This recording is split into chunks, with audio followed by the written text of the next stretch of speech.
Ang Suzuki ay isa sa mga sikat na motorcycle manufacturer hindi lang sa Pilipinas, kundi sa buong mundo. Patuloy itong naglalabas ng mga dekalidad na motorsiklo at nakikipagsabayan sa ibang kilalang motorcycle manufacturer. Pagdating sa scooter category ay hindi rin nagpapahuli ang Suzuki. Inilabas nito ang kanilang pangbatong scooter sa 125cc category last quarter ng taong 2020. Ito ay ang Suzuki Boardman Street 125. Ito ay nagustuhan at hinangaan ng mga tao dahil sa napaka-elegante nitong tingnan. Ang Suzuki Boardman o Suzuki Skywave kung tawagin nila sa bansang Japan ay kilala sa buong mundo bilang isang reliable, stylish, good-performing maxi scooter. Sa pagmarket ng Suzuki sa Boardman Street 125 dito sa Pilipinas ay nabibilang siya sa 125cc category. At tila baga ito ang paunang patikim ng Suzuki sa mga scooter lineup nila dito sa Pilipinas. Dahil nito lang nakaraang buwan ay may bagong pinakilala ang Suzuki sa China. At sa pagkakataong ito ay nasa 150cc maxi scooter na siya. Ito ay ang Haozu UHR 150.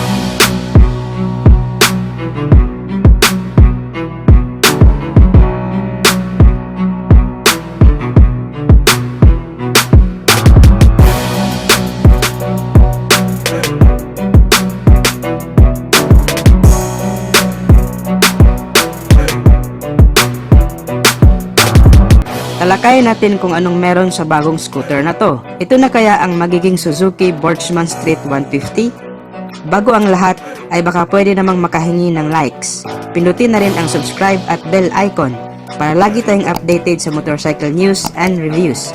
Paki-follow na rin ang ating Facebook fan page. Suportahan po natin ang kapwa Pinoy YouTuber. Maraming salamat po. Pinakilala na nga ng Suzuki ang kanilang bagong scooter sa bansang China na may official name na Haozu UHR 150. Ang Haozu at Suzuki Motorcycle Manufacturer ay kilala bilang isang alay o magkasosyong kumpanya at madami na silang nagawang motor sa nakalipas na taon. Sa unang labas ng unit ay branded pa ito bilang Haozu, kagaya halimbawa ng Haozu NK 150 na naging Suzuki DR 150 at sa iba pa nilang unit. Lahat ng motorcycle expert, media at analyst ay sumasang-ayon na ito na ang magiging Boardman Street 150.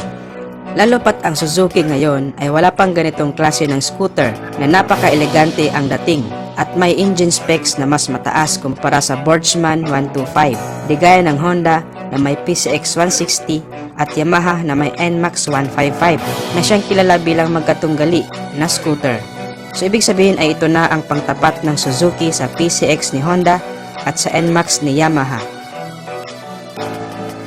Sa looks ng bagong scooter na to ay medyo resemble siya sa PCX ng Honda at ang kulay niya na metallic gray ay napaka-attractive tingnan. Overall sa body design at sa kulay, masasabi mong napaka-elegante at yayamanin ang scooter na to. Sa engine naman ay meron siyang 150cc engine displacement, liquid-cooled, 4-stroke, 4-valve, single-cylinder engine. Ang kanyang maximum power ay pumapalo sa 10.6 kW o 14.4 horsepower at 8,000 RPM. At ang kanyang maximum torque ay 14.4 Nm of peak torque at 6,500 RPM. Given na 150cc pa lang ang scooter na to, so expected na natin na medyo mababa talaga ang engine specs ng motor na to kung ikukumpara natin sa NMAX 155 at PCX 160. But still, malaking upgradation na rin ito from Boardman Street 125. And we also hope na hindi overpriced ang bagong scooter na to. Well, kilala naman natin ang Suzuki na patas magbigay ng official price. Pagdating sa features ay siksik at panalong-panalo ang kanyang features. Dahil naka-full LED na ang lahat ng kanyang lighting system. From headlight, tail light at signal light. Meron na din itong DRL o daytime running light at sumasabay na rin sa uso. Dahil naka-smart key system na rin ang scooter na to. Ibig sabihin ay keyless na siya at less hassle din sa pagpaandar ng motor. Widescreen na din at naka-fully digital panel na din ang kanyang instrument panel. At colored na din ang mga icons at indicator na makikita mo sa instrument panel na to. Very elegant talagang tingnan. Very visible sa umaga, lalo na sa gabi. Aside sa pangunahing impormasyon na makikita mo sa kanyang screen, like speedometer, odometer, fuel at iba pa, ay meron na rin daw itong tire pressure monitoring indicator na magpapaalala sa'yo kung kulang o sobra ba ang hangin ng iyong gulong.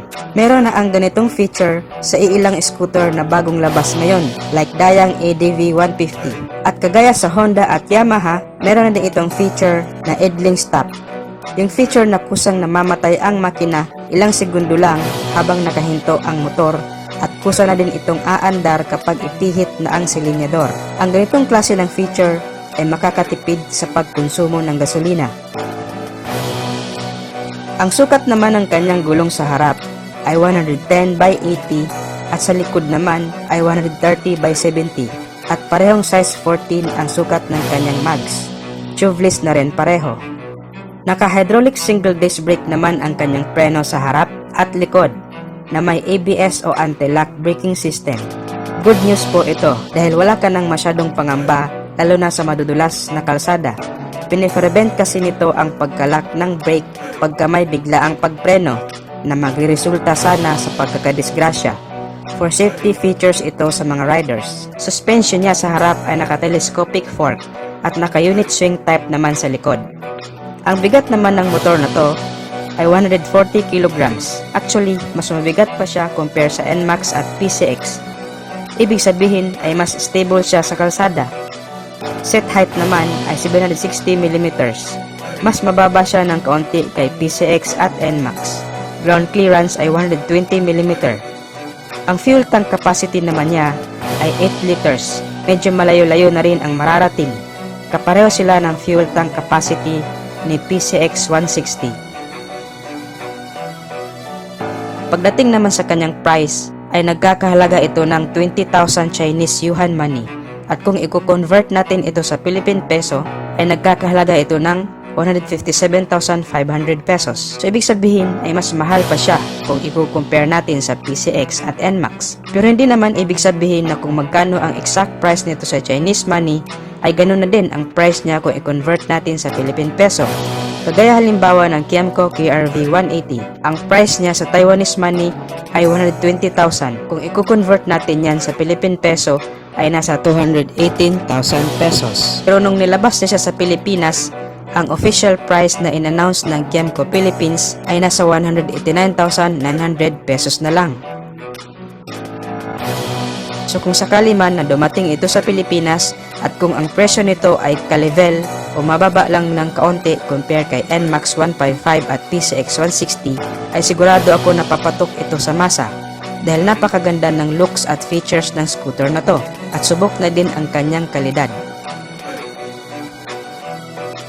So antabayan na nating ilabas ang scooter na to ng Suzuki at Haozu. So make sure na nakasubscribe kayo sa ating YouTube channel para sa latest update ng motor na to.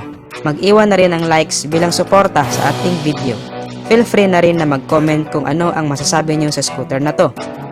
Shoutout nga pala kay Aurora Vlogger, Haris TV at Bunso Channel. So dito ko natatapusin ang video natin mga ka-Wizard Moto. Maraming salamat sa inyong walang sawang pagsuporta. God bless as always and ride safe.